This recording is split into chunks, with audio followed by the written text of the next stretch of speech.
என்கிட்ட வா. வாம்மா. என்ன குத்தம் செஞ்சீங்க வந்து? பயப்படாத, சொல்லு. கொலை. கொலையா?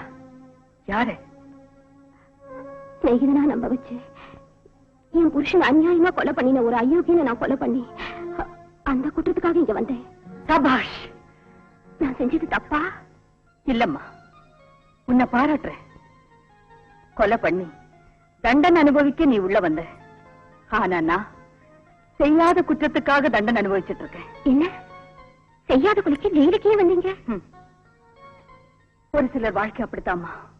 வருத்தப்படாதீங்க, என்ன நடந்து சொல்லுங்க. சொல்றேம்மா, சொல்றேன்.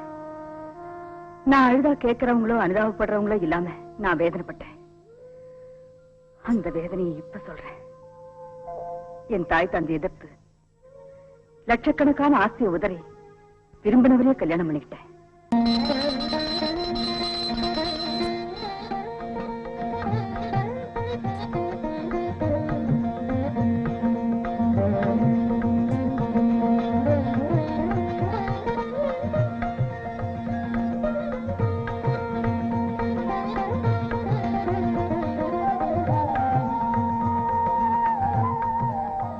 ஏன் இப்படி பாக்குறீங்க? முதல்ல ஆரத்தி கண்ணில் ஒத்திக்குங்க. சுதா, மகாலட்சுமி மாதிரி இந்த வீட்டுல கால் வச்சிருக்க. பூஜை புனஸ்காரம் இல்லாம வெறிச்சோடி போன பூஜை அறையில குத்து விளக்கேத்தி இந்த குடும்பத்துக்கே நீ கேத்தி வச்சுட்ட. உன் நாட்ட மனைவிக்கு நிஜமா என் அதிர்ஷ்டம். உங்களாட்ட புருஷன் கிடைச்சதுக்கு நான் கொடுத்து வச்சிருக்கணும். அப்ப நானே? நீ உங்க அக்கா விட அதிர்ஷ்டக்கார ராஜா. அக்கா, பூஜை அறையில நீ உன் பின்னால அத்தா ரெண்டு பேரும் எங்கேயே சுத்திக்கிட்டு இருந்தா அப்புறம் நான் ஹார்ஸ் ரைடிங் கத்துக்கிறது எப்பவா? கமான் ராஜா, நான் ரெடி. போயிட்டு வரேன் சுதா.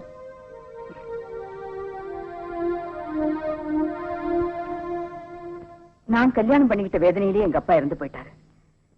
என் தம்பி ராஜாவை அவர் ரொம்ப அன்பா நடத்தினாரு. அவரை போல ரைடரா உருவாக்கணும்னு ஆசைப்பட்டார்.